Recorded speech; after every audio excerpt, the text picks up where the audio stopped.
1 Coríntios 1, 22 a 24. Porque os judeus pedem sinais e os gregos buscam sabedoria. Mas nós pregamos o Cristo crucificado, escândalo para os judeus, loucura para os gentios. Todavia, para os que foram convocados, tanto judeus como gregos, Cristo é o poder de Deus e a sabedoria de Deus, o chamado e vocação dos santos. Olha o que Cícero, o grande advogado, dizia sobre a crucifixão. Coloca a imagem de Cícero aí pra gente. Cícero chamava a crucifixão de summum supplicium, crudelissimum supplicium. O que ele quer dizer com isso? A pior forma de tortura que se possa imaginar. A pior, a mais angustiosa, a mais cruel, a mais horrível, summum. Não tem nenhuma forma de tortura, dizia Cícero, pior do que a crucifixão. No período romano, a palavra latina crux, cruz, era um xingamento que as pessoas simples usavam no subúrbio de Roma. Ou seja, cruz não era uma palavra que eu deveria usar num púlpito se eu estivesse vivendo nos tempos romanos. Pois bem, se estivéssemos vivendo nos tempos romanos e eu estivesse falando com vocês no notório latim e eu dissesse a palavra crux, era um xingamento.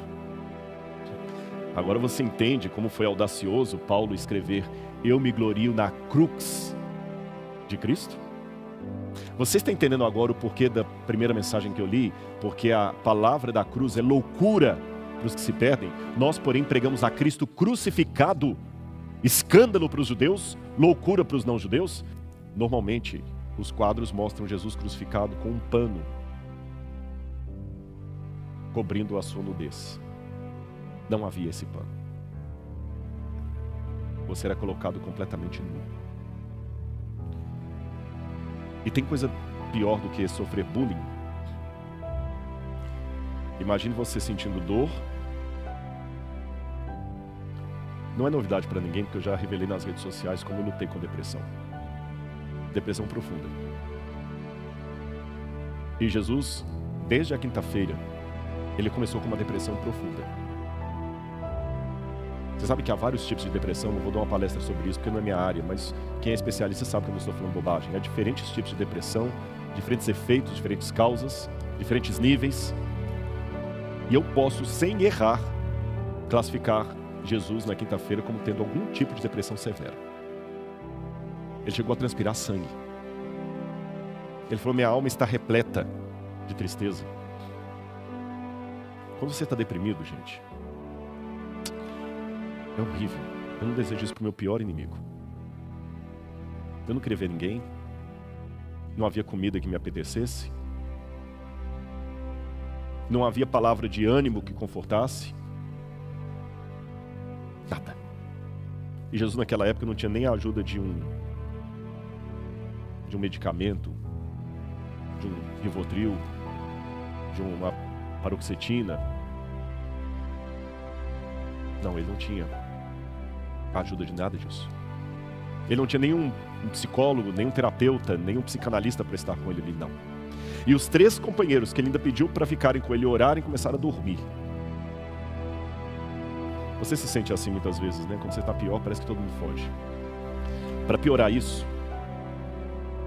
ele é humilhado, cospem nele. Alguém que ele amou até o fim, que era Judas, o trai com um beijo. Ele passa uma noite toda mal dormida, sendo batido, surrado. Na sexta-feira de manhã, ele vai, é humilhado.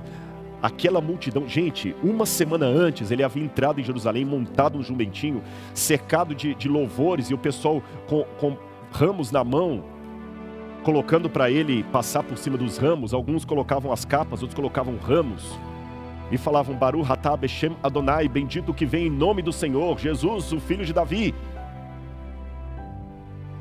E uma semana depois ele vê, talvez até alguns dos que estavam participando da multidão anterior agora cuspindo nele. Imagine você andando aqui pelo internato e as pessoas ridicularizando você.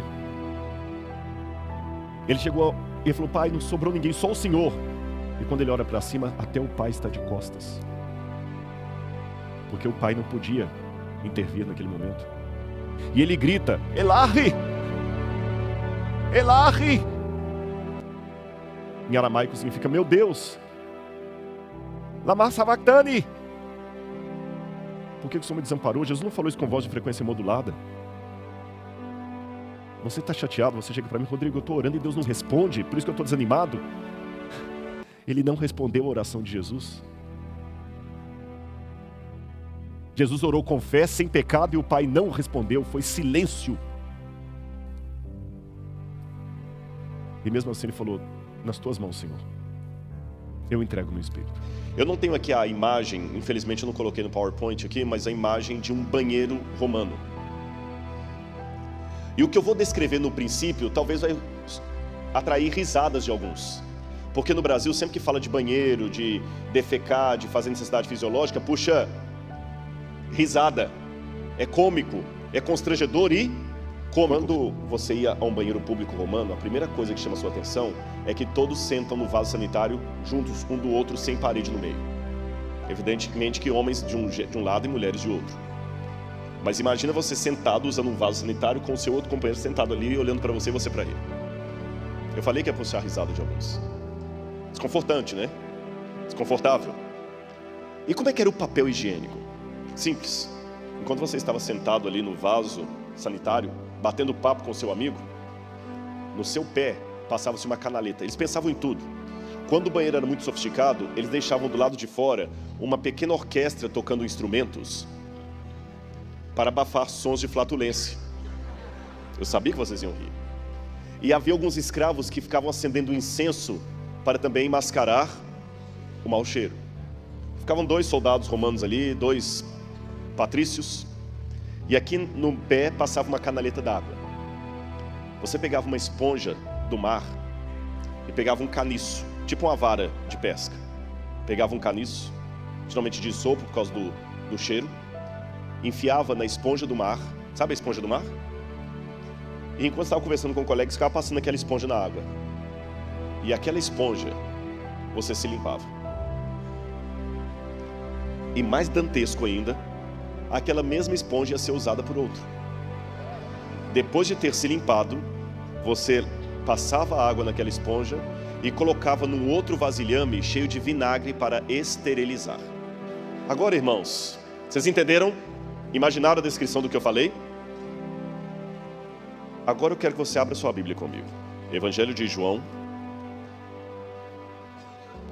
capítulo 19, versículo 28. Eu falei que no início podia ser engraçado, mas ia terminar sério. Posso ler? Amém? Amém? Mais tarde, sabendo Jesus que tudo estava concluído para que a Escritura se cumprisse, disse: tenho sede. Estava ali uma vasilha cheia de vinagre. Então embeberam uma esponja nela e, colocando a esponja na ponta de um caniço de isopo, a ergueram até os lábios de Jesus. Tendo-o provado, Jesus disse: está consumado. E com isso curvou a cabeça e entregou o Espírito. Entenderam? Preciso explicar?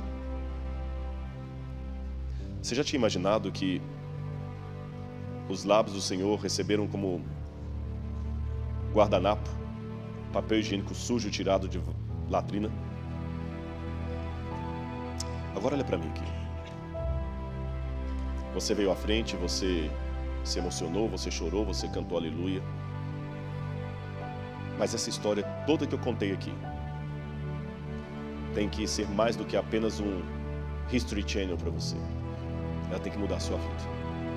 E eu falei de 2 fatores importantes. Um deles é que o cristianismo é Deus buscando o homem numa história que você pode buscar as evidências dessa história. Lembram disso? E a segunda questão é que essa história tem que fazer diferença para mim.